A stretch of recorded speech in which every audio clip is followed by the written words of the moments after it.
नमस्कार,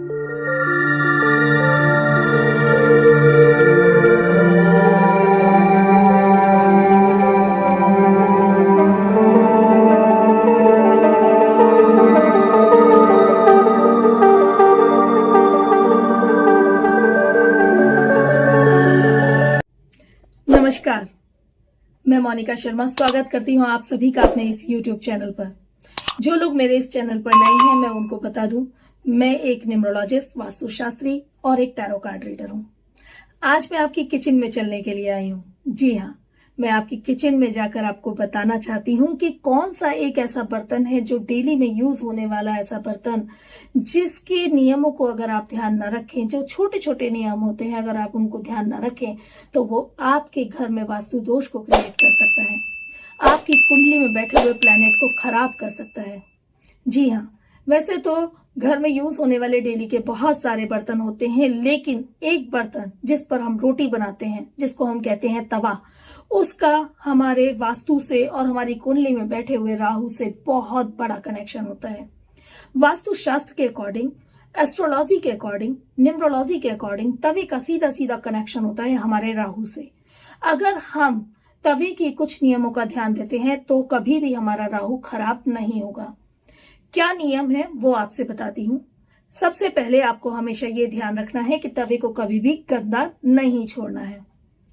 तवे को साफ करने के बाद हमेशा छिपा कर रखना है। जैसे आप बाकी बर्तन तरीके से सलीके से लगा कर रखते हैं, तवे को भी आपको वैसे ही रखना है और छिपा कर रखना है। साथ ही तवे को कभी भी उल्टा करके नहीं रखना है।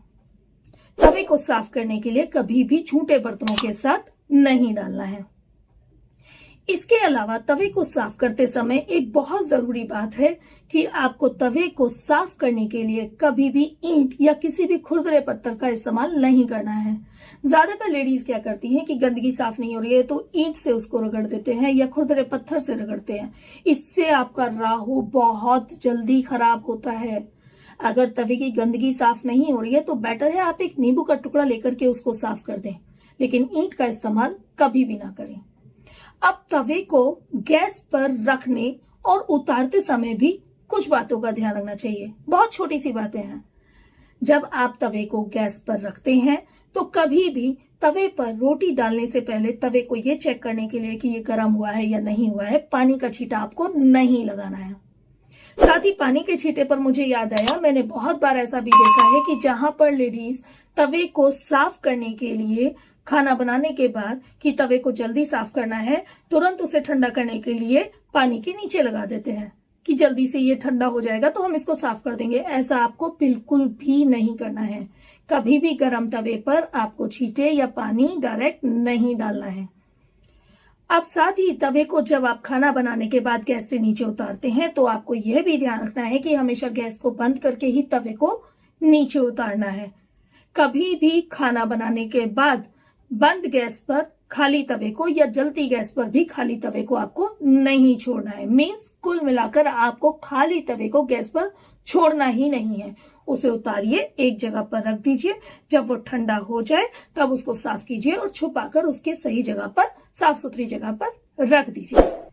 अब तवे पर जब हम रोटी बनाते हैं तो इसका भी कुछ एक नियम होता है जो हमेशा से हम लोग देखते चले आए, लेकिन आज कहीं ना कहीं हम उन नियमों को भूल गए हैं, जो कहीं ना कहीं हमने अपने नाना को, दादा को या पेरेंट्स को भी करते हुए देखा है। जब आप दिन की पहली रोटी बनाते हैं तो वो पहली रोटी गाय को समर्पित कीजिए और उस रोटी पर कुछ मीठा रख करके गाय को खिलाइए। जब आप रात की आखिरी रोटी बनाते हैं तो उस आखिरी रोटी को कुत्ते को समर्पित कीजिए, लेकिन याद रखिए उसको आपको मीठा डालकर नहीं देना है, बल्कि घी लगी हुई रोटी कुत्ते को आपको देनी है। कुत्ते को कभी भी मीठा लगाकर रोटी आपको नहीं देनी है। ये बहुत छोटे छोटे से नियम हैं। अगर आप इन नियम का ध्यान रखते हैं तो विश्वास कीजिए आपका राहु आपको कभी भी परेशान नहीं करेगा, आपका राहु कभी खराब नहीं होगा। अगर राहु की कोई दशा चल रही है तो उसके ये सब नियम करने की वजह से कहीं ना कहीं वो दिशा जो होगी आपके ऊपर पॉजिटिव इफेक्ट डालना शुरू करेगी, ना कि नेगेटिव इफेक्ट डालेगी। तो अब इस चर्चा को यहीं पर विराम देते हुए मैं आपसे विदा लेती हूँ। अगली चर्चा में जल्द ही आपसे मिलूंगी।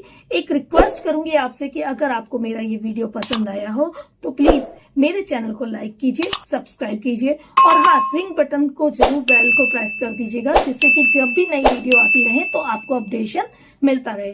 साथ ही मेरे इंस्टाग्राम और फेसबुक पेज को भी लाइक कीजिए, उसका लिंक ऑलरेडी मैंने डिस्क्रिप्शन बॉक्स में दे दिया है। अब मैं विदा लेती हूँ। नमस्कार।